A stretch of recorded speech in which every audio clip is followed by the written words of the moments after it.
అలాగే వేదిక ముందున్న ఉద్యమ నాయకులకు, పెద్దలకు, ప్రతి ఒక్కరికి కూడా బీసీ ఉద్యమ అభివందనాలు తెలియజేసుకుంటూ, నిజానికి ఇవాళ ఒక మంచి కార్యక్రమాన్ని ఏర్పాటు చేసిన మిత్రులందరికీ కూడా ప్రతి ఒక్కరికి కూడా అభినందనలు తెలియజేసుకుంటూ, నిజానికి కూడా ఇవాళ ఎంత బాధాకరమైన విషయం అంటే భారతదేశంలో చెట్లకు, పుట్టలకు, అడవి జంతువులకు కూడా లెక్కలు ఉన్నాయి, కానీ మన బీసీలమైన మనుషులకు మాత్రం లెక్కలు లేవు. ఎందుకంటే మొదటి రోజు నుంచి కూడా వివక్ష, ఇది స్వాతంత్రం సాధించుకున్న దగ్గర నుంచి కూడా వివక్ష కొనసాగుతూనే ఉన్నది.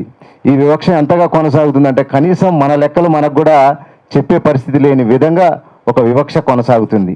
ముఖ్యంగా చూస్తే ఇవాళ ఎక్కడికి వెళ్ళినా కూడా అన్యాయం జరుగుతుంది, కానీ గొంతెత్తి ప్రశ్నిద్దామంటే ప్రశ్నించేటోడిని ఫస్ట్ తొక్కేస్తున్నారు. ఆ తొక్కేటోడు కూడా ఎవడంటే మనోనితోటే మనల్ని తొక్కించే ప్రయత్నం జరుగుతున్నది. ఆ కుట్రను కనిపెట్టాల్సిన అవసరం ఉన్నది. ముఖ్యంగా ఇవాళ చూసినట్టయితే క్యాస్ట్ సెన్సెస్ అనేది ఎంత ఇవాళ దారుణమైన విషయం అంటే కళ్ళ ముందు అన్యాయం జరుగుతున్నా కూడా ప్రశ్నించలేని గొంతు మూగబోతున్నాయి. మనల్ని ఎట్లా మార్చారంటే అసలు ఇక సైలెన్స్, ఏం మాట్లాడొద్దు, మీరు ఏం చేసినా కూడా వినకుండా ఉండాలని చెప్పి విధంగా తయారు చేసిర్రు మనల్ని. ముఖ్యంగా ఇవాళ మనం ఒకటి గుర్తించాలి, ఇవాళ మన ప్రధానమంత్రి గారు బీసీ అని చెప్పుకుంటున్నాడు.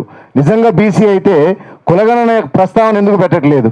మార్పు చేయబడ్డ బీసీ ప్రధానమంత్రి గారు ఒకప్పుడు ఓసీ కులంలో ఉన్నారు. ఆ ఓసీ కులం నుంచి వచ్చిన బీసీగా మార్పు చేయబడ్డ వ్యక్తికి బీసీ కులాలపైన ఏం ప్రేమ ఉంటుంది? ఎందుకు ప్రేమ ఉంటుంది? అందుకే ఈ బీసీ కులాల లెక్కలు ముందుకు రావు. నిజంగా కూడా అంటే నేను దాదాపుగా యూనివర్సిటీకి వచ్చి 1998, దాదాపుగా 28 సంవత్సరాలు అవుతుంది. డే 1 నుంచి కూడా అబ్జర్వ్ చేస్తున్నా. ఎక్కడైతే నిజంగా ప్రశ్నించేవాడు ముందుకు వస్తే ఫస్ట్ వాడే టార్గెట్ అవుతుండు. ప్రశ్నించే గొంతుకులు ముందుకు వస్తే వాళ్ళే టార్గెట్ అవుతారు. వాళ్ళని నలిపేస్తే ఇక వాళ్ళకి అడ్డే లేదన్నట్టుగా అవసరమైతే హత్యలు చేస్తారు, అవసరమైతే అవమానపరుస్తారు, అవసరమైతే సంఘ బహిష్కరణ కూడా చేసే ప్రయత్నాలు జరుగుతున్నాయి. అంటే కళ్ళ ముందు జరుగుతున్నాయి. మనకు పెట్టిన పేరు కూడా బ్యాక్వర్డ్ క్లాసెస్. సైకలాజికల్గా మన బ్రెయిన్ ఎట్లా చేశారంటే చేతగాని మనుషులుగా తయారు చేసే పరిస్థితి ఉన్నది. అసలు బీసీలు అంటే బిగ్గెస్ట్ క్యాస్ట్, బీసీలు అంటే బ్రేవ్ క్యాస్ట్.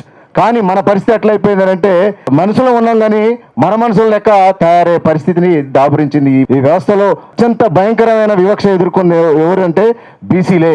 కాబట్టి మేము ఒకటే చెప్తున్నాం, ఉస్మానియా వేదికగా అనేక ఉద్యమాలు చేసినాం, అనేక పోరాటాలు చేసినాం. మాకంటే వెనకొచ్చిన వాళ్ళు అంటే వాళ్ళ యొక్క శక్తియుక్తి గురించి కాదు, అంటే వాళ్ళకున్న డబ్బు, ధనం అన్నిటి ముందు మాలాంటి ఉద్యమకారులను ఓడిపోయే పరిస్థితి వచ్చింది. ఎందుకంటే ముందుకు పోలేని పరిస్థితి బీసీలం కాబట్టి ఒకటే చెప్పదలుచుకున్నాం, మీరు చేయబోయే పోరాటాలు ఢిల్లీ వేదికగా మార్చండి, ఢిల్లీ కేంద్రంగా మార్చండి. ఎందుకంటే నిజంగా కూడా దేశంలో ఎక్కడ లేని చైతన్యం తెలంగాణ గడ్డకుంది. ఆ బీసీ చైతన్యాన్ని ఇక్కడి నుంచే మనం యుద్ధ నినాదాన్ని, యుద్ధ సైరన్ని మోగిద్దాం. తెలంగాణ అంటే బీసీల ఉద్యమానికి అడ్డా. ఇవాళ బీసీ జన్జెడ్ ఎట్లా ముందుకొచ్చి పోరాటం చేస్తుందో అదేవిధంగా మన యువతను కూడా అందరినీ కూడా చైతన్యపరచాలి. యూనివర్సిటీలు తిరుగుదాం, అక్కడ యూనివర్సిటీలను అంటే ప్రభుత్వ కాలేజీలను, డిగ్రీ కాలేజీలు అన్నింటిని కూడా చైతన్యం చేద్దాం. మీరు ఒక యాత్రలాగా పెట్టండి, మీరు ఒక బస్సు యాత్ర పెడతారా, ఇంకేదైనా యాత్ర పెడతారా పెట్టండి, మేము కూడా మీతో పాటు కలిసి నడుస్తాం. మన వాళ్ళని మనం చైతన్యం చేసి ముందుకు తీసుకుపోయినట్టయితే ఖచ్చితంగా కూడా దేశవ్యాప్త ఉద్యమంగా మారినప్పుడే మన హక్కులు మనకు దక్కుతాయి, మన అవకాశాలు మనకు వస్తాయి. కాబట్టి ఆ దిశగా మీరు చేయబోయే పోరాటానికి ఢిల్లీ జంతర్ మంతర్ వేదికగా మీరు కార్యక్రమం తీసుకుంటారని ఇంతకుముందే చెప్పారు. ఆ కార్యక్రమం తీసుకోండి. ఆ కార్యక్రమానికి మనందరం కూడా కలిసికట్టుగా యుద్ధక్షేత్రంలో నిలబడి పోరాటం చేద్దామని చెప్పి తెలియజేసుకుంటూ నాకు అవకాశం ఇచ్చిన పెద్దలకు ధన్యవాదాలు చెప్పుకుంటూ జై బీసీ.